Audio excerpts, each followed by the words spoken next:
Crime story of Luke Magnotta. Luke Magnotta, whose birth name was Eric Clinton Kirk Newman, was born July 24, 1982, in Scarborough, Canada.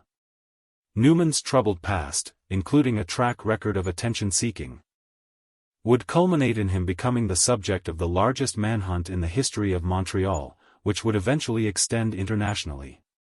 Anna York and Donald Newman, Luke's parents, separated when he was very young. Luke was the oldest of 3 children.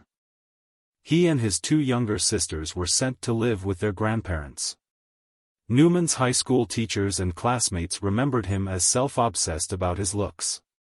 Newman dropped out of high school and began working as a stripper at a Toronto nightclub at the age of 19. He worked as an escort and appeared in pornographic videos, gay and straight. Newman perpetrated his first crime in his early 20s. He won the trust of a woman with a mental handicap and persuaded her to apply for credit cards. Newman committed fraud by making charges on the cards that totaled $10,000. He was also suspected of sexually assaulting the woman. The sexual assault charges were dropped due to medical reports that indicated Newman had a significant psychiatric issue.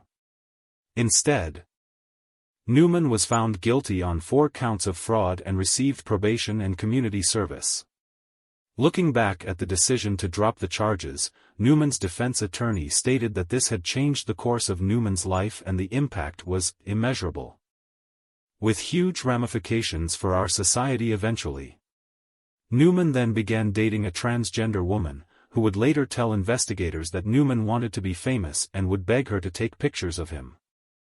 She described his apartment as looking like a shrine dedicated to himself. Their relationship lasted several months before they broke up. Shortly afterward, Newman changed his name to Luca Rocco Magnotta.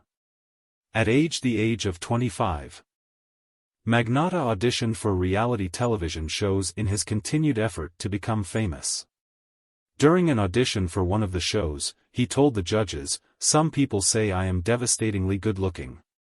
Another show he auditioned for was Plastic Makes Perfect, which features contestants who have had plastic surgery. He told the judges, during his audition, "I've had my nose done.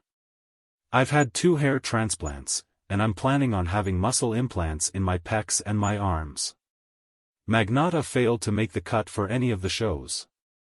When his efforts to get on television failed, Magnotta became heavily involved with social media, opening multiple accounts on Facebook and other platforms.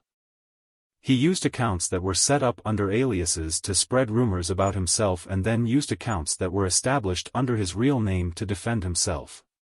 His online efforts to promote himself took a disturbing turn in 2010, when he posted a video link to his Facebook page titled, "3 Guys 1 Hammer."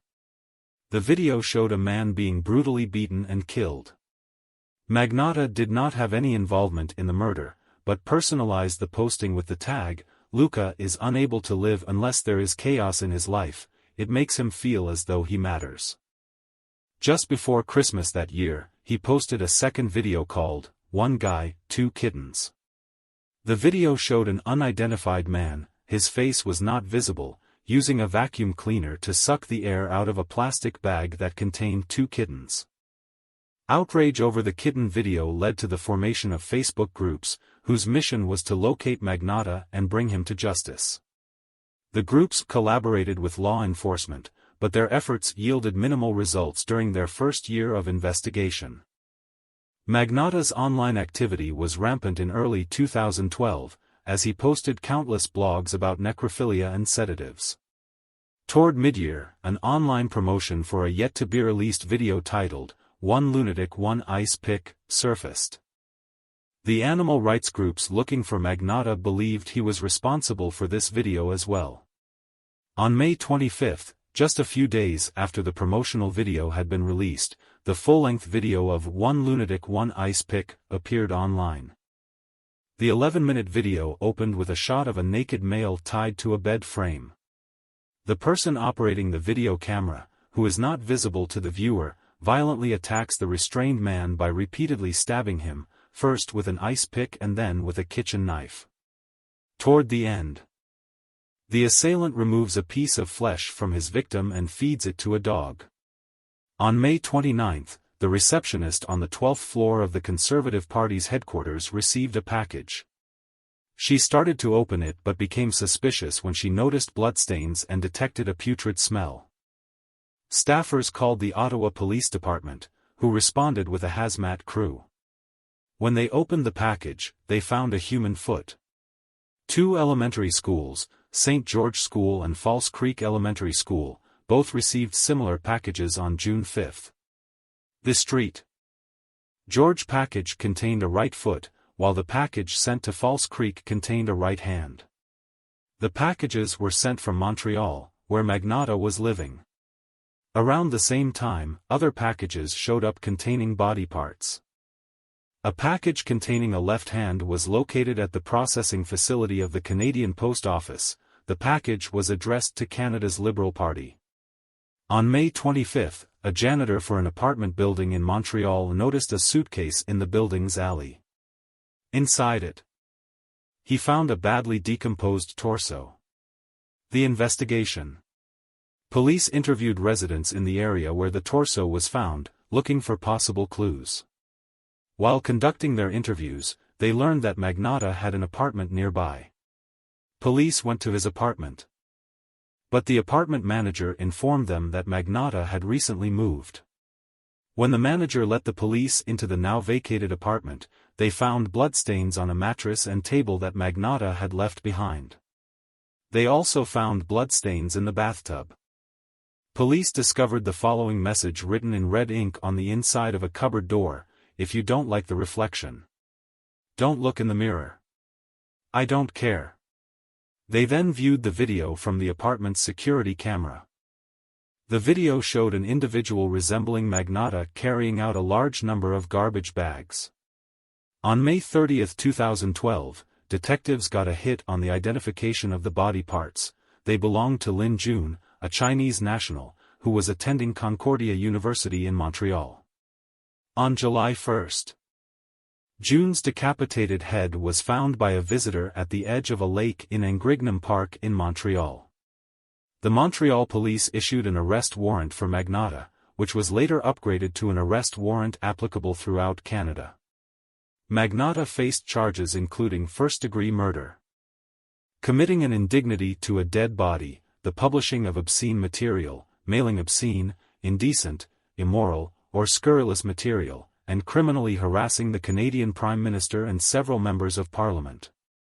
A red notice was issued by Interpol on May 31, 2012.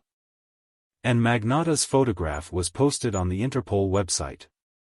The red notice gave any Interpol member state permission to arrest Magnotta pending extradition back to Canada. Unbeknownst to Montreal authorities, Magnotta had flown to Paris, May 25, using his own passport. After the Interpol red notice was issued, Paris officials were able to track his movement by following his cell phone signal. They tracked him to a hotel in the city of Bagnolet. However, he had left by the time police arrived. Authorities found pornographic magazines in his hotel room. From Paris, Magnotta flew to Berlin, Germany. On June 4, Berlin police located Magnotta in an internet cafe in Neukölln, a district of Berlin, where he was reading the latest news about himself. Magnotta appeared in a Berlin court, June 5, and was ordered to be extradited to Canada. A preliminary hearing was held in a high-security Montreal courtroom March 11, 2013. On trial, Magnotta elected to have a trial by jury and pleaded not guilty. He did not deny that he had done everything that he was charged with but claimed diminished responsibility due to mental disorders. The prosecutor argued that Jun Lin's murder was organized and premeditated, saying that Magnotta was purposeful, mindful, ultra-organized, and ultimately responsible for his actions.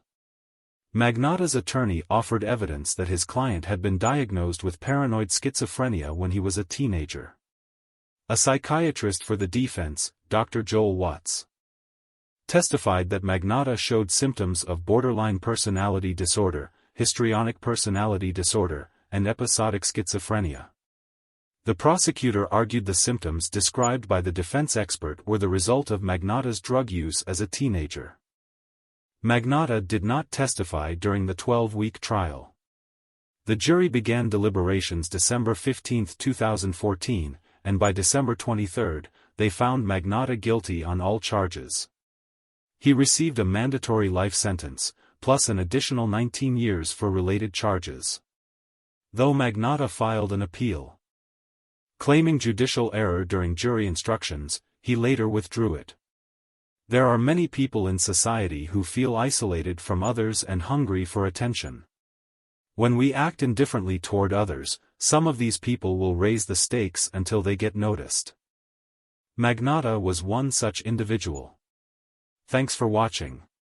Please, subscribe on my YouTube channel and follow me on Facebook on Monpi Stories.